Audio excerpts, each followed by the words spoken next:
आज हम आपको सुनाएंगे बहन और भाइयों की बहुत अच्छी कहानी। जब भाइयों ने बहन को मारकर खाया उसका मांस। बहुत पुराने समय की बात है। एक गांव में एक परिवार रहता था। उस परिवार में 7 लड़के और एक लड़की थी। उसके माता पिता जल्दी ही गुजर गए थे, तो बच्चे ने भी जल्दी ही अपना जिम्मेदारी समझ ली थी। शुरू में सबको गुजारा चलाने में काफ़ी परेशानी हुई थी, लेकिन समय के चलते सब कुछ उन्हें आसान लगने लगा था। अब उन्होंने माँ बाप के बिना जीना सीख लिया था। ये उस समय की बात है जो समाज के पुरुषों का काम जंगली जानवरों का शिकार करना और औरतों का काम सिर्फ घर का कामकाज करना और बच्चों को संभालना होता था।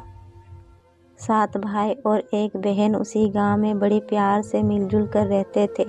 दिन निकलते ही सातों भाई शिकार के लिए निकल जाते और बहन सबके लिए खाना पकाती थी और घर के बाकी के दूसरे कामकाज करती थी। भाई जब जंगल से वापस आते तो साथ में बड़े बड़े जानवर, पक्षी आदि को मार कर लाते थे। वो उनके मांस को बड़े चाव से पकाती और सब भोजन करके बड़ी तृप्ति का अनुभव करते थे। ऐसे ही दिन गुजरते रहे। एक दिन की बात है, सातों भाई जंगल में शिकार करने के लिए निकल गए थे। शाम होने वाली थी। बहन सबके लिए खाना बना रही थी, सब्जी के लिए हरा साग काट रही थी। तभी चाकू की तेज धार से उसकी एक उंगली कट गई। कटी हुई उंगली से खून की धारा बहने लगी। अब बहन ने सोचा यदि उसके भाइयों ने उसकी कटी हुई उंगली देखी तो उसके भाई बड़ी दुखी हो जाएंगे। इसलिए उसने ये सोचा कि अपने भाइयों को ये बात नहीं बतानी चाहिए और उनसे छुपा कर रखना चाहिए। उसने बहते हुए खून को अपनी ओढ़नी से छुपाना चाहा, किंतु फिर उसे लगा कि उसके भाई उसकी ओढ़नी में लगे हुए खून के धब्बे के बारे में पूछेंगे। फिर उसने सोचा कि चलो दीवार पर पोंछना ठीक रहेगा, लेकिन फिर उसके दिमाग में ख्याल आया कि ये तो मेरे भाइयों को अच्छे से दिखाई दी जाएगी। फिर बहन बेचैन होकर इधर उधर घूमने लगी, लेकिन उसे कोई ऐसा जगह नहीं मिली जहां उसका बहता हुआ खून उसकी भाइयों की नज़र से बच सके।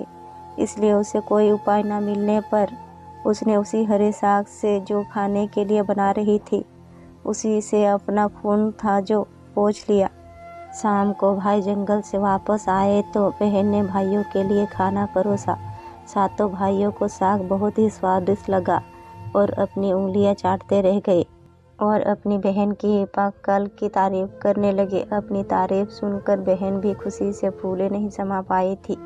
दिन भर के थके होने के कारण सातों भाई उसी दिन जल्दी सो गए थे। अगली सुबह रोजाना की तरह खा पी कर सातों भाई फिर जंगल की ओर निकल पड़े। जब शिकार तलाशते तलाशते थक गए और सारे भाइयों ने पेड़ की छांव में बैठकर आराम करने लगे तो बातों ही बातों में सातों भाई रात के भोजन के बारे में बात करने लगे कि रात के भोजन में बहन ने जो साग बनाई थी उसकी चर्चा होने लगी। सब कहने लगे कि कल इतना स्वादिष्ट साग उन्होंने खाया कि आज तक ऐसा स्वाद नहीं खाया। सबने तय किया कि आज घर चलकर इसके बारे में अपनी बहन से ज़रूर पूछेंगे और जानकर रहेंगे कि साग में उसने ऐसा क्या क्या मिलाया था। शाम को सातों भाई ने जब घर आए तो दोबारा अपनी बहन की कुशलता की तारीफ करते हुए पूछा, हमारी प्यारी बहन, कल रात के साग में तुमने ऐसा क्या क्या मिलाया था? बहन बताना तो नहीं चाहती थी। वो सोच रही थी अगर उन्हें पता चला कि उसकी उंगली कट गई है तो उसे मेरे सारे भाई दुखी हो जाएंगे। इसलिए उसने कहा, कुछ नहीं बड़े भैया, सब जो रोज़ बनाती हूँ वही बनाया था। तो उसके बड़े भाई कहने लगे, प्यारी बहन, तुम्हें आज बताना ही पड़ेगा और मैं जानना चाहता हूँ कि हमारी बहन ने इतना स्वादिष्ट साग कैसे बनाया। तुम्हें मेरी सौगंध है बहन, तुम्हें आज सच्चाई बताना पड़ेगा। बड़े भाई का सब सम्मान करते थे, इसलिए अब बहन को सब सच बताना पड़ा। उसने धीरे धीरे सारी बात बताते हुए कहा, भैया बस इतना सा ही अपना खून मिला दिया था और ज़्यादा कुछ नहीं, क्योंकि मेरी उंगली कट गई थी। मैंने सोचा कि आप लोगों को पता चलेगा तो आप दुखी होंगे, इसलिए मैंने अपने खून को जो इसी में मिला दिया। ये सुनकर 6 भाइयों के मन में एक कुटिल ख्याल आने लगा। वे सोचने लगे कि इसके खून की चंद बूंद इतनी स्वादिष्ट है तो इसका मांस कितना स्वादिष्ट होगा। रात के खाने के बाद सातों भाई सोने के लिए चले गए। सातों भाई में फिर से उसी बात की चर्चा छिड़ गई। बड़ा भाई कहने लगा, अरे भाइयों, खून की कुछ बूंदें हमारी बहन की इतनी स्वादिष्ट है तो सोचो उसके शरीर का मांस कितना स्वादिष्ट होगा। सबने बड़े भाई की हाँ में हाँ मिलाई और अगले दिन शिकार के लिए सातों भाई जाते समय जो सातों भाइयों ने योजना बनाया कि बहन को मारकर उसका मांस बनाएंगे और खूब स्वादिष्ट बहन का मांस होगा। साथ में छोटे भाई को अपने बड़े भाइयों की योजना बिल्कुल भी अच्छी नहीं लगी। वे अपनी बहन को बचाने के लिए बेचैन हो गया। वो खुलकर इसका विरोध तो नहीं कर सकता था क्योंकि 6 भाई एक तरफ थे और एक अकेला था। शिकार करने के बाद सभी भाइयों ने मिलकर एक डील पर बांस के पत्ते से चबूतरा बनाया जिसे चांद कहते हैं। उसकी योजना यह थी कि बहन को बेला फुसला कर यहाँ लाएंगे और तीर मारकर अपनी बहन की हत्या कर देंगे और उसका स्वादिष्ट मांस खाएंगे। अगले दिन बड़े भाई ने अपनी बहन से कहा कि मेरी प्यारी बहन, अब तुम बड़ी हो गई हो और शादी के लायक हो गई हो। मैंने तुम्हारे लिए एक सुंदर वर की तलाश की है। आज हम उसको देखने जाएंगे और उसका घर भी देख कर आएंगे, इसलिए तुम भी सज संवर कर हमारे साथ चलो। बहन शादी की बात से बहुत खुश हो गई। तुरंत ही तैयार होकर भाइयों के साथ चलने लगी। चलते चलते जब बहन थक गई तो वह बड़े भाई से पूछने लगी, भैया मेरा ससुराल अब कितना दूर है? बड़ा भाई बोला, बस अभी कुछ ही देर में पहुंचने वाले हैं। और बड़ा भाई बोला, वो देखो बहन, दूर से दिखाई दे रहा है। टीले पर बनी चांद की देखते हुए भाई बोला, वो देखो मेरी प्यारी बहन, तुम्हारा ससुराल जहाँ तुम राज करोगे। ये सुनकर बहन आनंदी हो उठी और चांद पर पहुँचते ही बड़े भाई ने अपने छोटे भाइयों को अपनी बहन को चांद पर खड़ी करके उसको रस्सी से जो बांस के खंभे के सहारे बांधने का आदेश दिया। सभी भाई जो मिलजुल कर फुर्ती से बहन को बांधने लगे। ऐसा है कि अपनी सभी भाइयों को हत्यारे के रूप में देखकर बहन का हार दिया है, हाहाकार करने लगा। याद करते हुए कहने लगी, हे ईश्वर, अब तुम ही हो मेरे सहारे। मेरे 7 भाइयों मेरी हत्या करना चाहते हैं। इनमें से एक भी ऐसा नहीं जिसके दिल में मेरे लिए दया और प्रेम। अपनी बहन की बातें से 7वां भाई तृप्त हो उठा। बहन की पुकार पर वो तड़प कर रह गया। भाइयों का प्रतिवध करने का साहस नहीं जुटा पाया। बहन को निर्ममता से बांधने के बाद बड़े भाई ने सबको बारी बारी से उस पर बड़ाव से प्रभाव करने को आदेश दिया। बड़ा भाई सबसे पहले हाथों में धनुष बाण लेकर जब अपनी बहन पर प्रहार करने को हुआ तब बहन भाइयों के सामने हाथ जोड़कर करुणा स्वर में कहने लगी, मारो मारो भैया छाती में लच करके, भैया छाती में लच करके तुम्हारा धनुष जंगल को जाएगा। भैया मारो मारो भैया छाती में लच करके, छाती में लच करके। भाई कठोरता देखते हुए तीर चलाया पर उसका निशाना जो अच्छा था लेकिन आज विफल हो गया। उसके बाद अब दूसरे भाई ने तीर मारने को तैयार हुआ। बहन ने उसके आगे भी हाथ जोड़कर वही करुणा गीत गाने लगी। उसका भी निशाना चूक गया। इसी तरह से सभी भाइयों ने बारी बारी से बहन की छाती को लच करके तीर मारने की कोशिश की। बहन हर बार यही दोहरा छेद करने में सफल रहे। अब 7वें भाई की बारी थी। 6 भाई उसे कहने लगे कि भाई पूरी ताकत से तीर चलाना और बहन को एक बार में ढेर कर देना।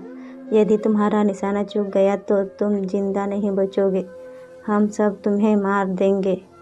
बहन ने छोटे भाई की जान खतरे में पड़ते देखी तो उसने अपनी जान निछावर करने और अपने छोटे भाई को बचाने का निश्चय किया।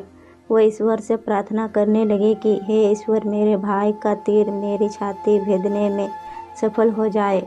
फिर करुण गीत गाने लगी, मारो मारो भैया छाती में लच करके, भाई छाती में लच करके, तेरा तीर मेरे छाती भेद जाए।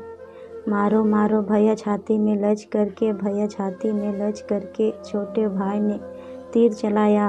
उसका तीर बहन के छाती पर जा लगा। मैं दर्द से तड़प उठी। कुछ देर छटपटाने के बाद उसके प्राण पाखे रूप उड़ गए और मनुष्य प्राण हो गई। अपनी कुटिल योजना सफल होने पर छह भाइयों की तो जो बांधे खिल गई। सातों ने मिलकर अमृत बहन का शरीर चांद से नीचे उतारा। भाइयों ने मिलकर बहन के शरीर की छोटी छोटी काट डाली।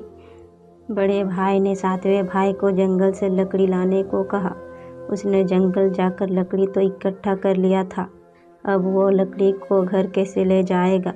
तब वो रोने लगा। कुछ देर में रोने के बाद उसके पास सांप आए और सांप कहने लगे कि तुम क्यों रो रहे हो। तो उसने कहा कि मेरे भाइयों ने मुझे लकड़ी लाने को कहा है और मेरे पास रस्सी नहीं है, तो मैं लकड़ी को घर कैसे ले जाऊंगा। तब सांप बोले, हम इस लकड़ी में लपेट जाते हैं और इसके बाद तुम लकड़ी को घर ले जाकर आराम से रख देना। सातवें भाई ने वैसा ही किया जैसे सांप ने कहा। वह घर जाकर आराम से रख दिया और जब लकड़ी लेकर घर आया तो फिर से बड़े भाई ने पानी लाने का आदेश दिया। उसे एक मिट्टी का घड़ा दिया गया। मिट्टी का घड़ा में भाइयों ने छोटा छोटा छेद करके दिया और उसे पानी लाने को कहा। जब सातवें भाई ने पानी लाने गया तो जब वो घड़ा में पानी डालने लगा तो घड़ा से पानी गिरने लगा। वो कुएं के पास बैठकर रोने लगा कि मैं अब पानी घर कैसे लेकर जाऊंगा। कुएं का मेढक कहने लगे कि तुम यहाँ बैठकर क्यों रो रहे हो। तो सातवें भाई बोला, मैं पानी कैसे लेकर जाऊंगा, मेरे घड़ा में तो छेद है। तब मेढक बोले, हम लोग घड़े के छेद पर बैठ जाते हैं ताकि तुम्हारा घड़े से पानी ना गिरे। तब सातवें भाई ने वैसा ही किया। छोटे भाई ने पानी और लकड़ियाँ लाने के साथ साथ कुछ मछलियाँ और कुछ ककड़े भी ले आया था। मैं अंदर ही अंदर बहुत दुखी था। उसके भाई बहन का मांस बड़े चाव से पका रहे थे। मैं अपनी प्यारी बहन का मांस नहीं खा पाऊंगा। अगर नहीं खाया तो अन्य भाई मुझे गाली देंगे। उसने मांस बनाते समय चुपके से अपने साथ लाए मछलियाँ और ककड़े भी आग में डाल दिया और अपना खाने का जुगाड़ कर लिया। चावल और मांस तैयार हो गया था। जमीन पर केले के पत्ते बिछाकर उसमें सबके लिए खाना परोसा गया। छोटे भाई ने पहले ही अपने बैठने के स्थान पर एक छोटा सा गड्ढा खोद लिया था। उसने अपनी पत्ती में परोसे गए अपनी बहन के मांस को चुपके से गड्ढे में डाल दिया और मछली और भात खाने लगा।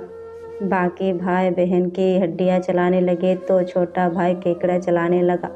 जब सबने बहन के शरीर का स्वादिष्ट मांस खाकर अपना पेट भर लिया तो बड़े भाई ने सातवें भाई को झूठा साफ करने को कहा और उसने जो बहन की बची कुची हड्डी और शरीर के अन्य भाग जैसे सिर, नाखून, पंजे को इकट्ठा करके उसी गड्ढे में डाल दिया और ऊपर से मिट्टी से ढक दिया। कुछ समय बाद जहाँ मिट्टी से उस बहन की बची हुई मांस के टुकड़े डाले थे, उस स्थान पर बांस का एक पौधा उगा। धीरे धीरे वो बांस का झुरमुट बन गया। एक बार कहीं से एक सांप आया और उसी बांस के झुरमुट तले छिपकर मलतई करने लगा। उसी समय आकाशवाणी हुई, शांत दुर्गंध आ रही है, शांत दुर्गंध आ रही है। बार बार ये आकाशवाणी सुनाई देने लगी तो शांत ने झटपट से उस स्थान को साफ कर दिया और उन्होंने झुरमुट से एक बांस को काट लिया और अपने साथ ले गए। उस बांस को उन्होंने काट के एक बहुत ही सुंदर बांसुरी बनाई और वे उसे बजा बजा कर दिन भर लोगों के घर जाकर भिक्षा मांगते थे और बदले में खूब सारा उपदेश देते थे। एक दिन की बात है, शांत भिक्षा के लिए उसी गांव में उसी बड़े भाई के द्वार पर चला गया था। तब तक 6 भाइयों का विवाह हो चुका था। केवल 7वां भाई अभी कुंवारा था। वही शांत ने बड़े भाई के आंगन में कदम रखा तो शांत के बांसुरी स्वर बोल उठी, नहीं बाजो रे बांसुरी, यही है दुश्मन सबसे बड़ा। बड़े भाई के घर नहीं बाजो रे बांसुरी, दया प्रेम सब छोड़कर रिश्ते में यही दाग लगाया है। नहीं बाजो रे बांसुरी, यही है दुश्मन सबसे बड़ा। बड़े भाई के घर नहीं बाजो रे बांसुरी। योगी के व्यंजन से बार बार निकल रही इस तरह की करुण आवाज़ से बड़े भाई के पसीने छूटने लगे। उसने अपनी पत्नी से योगी को तुरंत भिक्षा देकर विदा करने को कहा। इसी तरह योगी बाबा बारी बारी से 6 भाइयों के द्वार पर गए और उनके आंगन पर कदम रखते ही बांसुरी स्वर यही गीत बजाने लगता, उन्हें भी अपनी पत्नी को तुरंत ही कुछ भिक्षा देकर सांत को विदा करने को कहा। उनके मन में अब ये डर समा गया कि यदि इसी तरह योगी का जो बांसुरी बजती रही तो उनकी ये पोल खोल जाएगी कि वो अपने बहन के हत्यारे हैं। इसलिए वे सांत अब अंतिम समय 7वें भाई के द्वार पर पहुंचा, जो अभी तक कुंवारा था। वो अकेला रहता था। जब योगी बाबा उसके द्वार पर उपस्थित हुए तो बांसुरी बाजे रे बांसुरी, मेरे सबसे छोटे भाई के घर। मन ही मन की बात मन में छुपाकर युग युग से रखा है। अंत में बाजे रे बांसुरी, यही है मेरे सबसे प्यारे भाई का घर। योगी की बांसुरी से प्यारी और दिलचस्प गीत बजने लगी और ये सुनकर छोटा भाई ने उन्हें सम्मान के साथ अपने घर में बैठने के लिए स्थान दिया।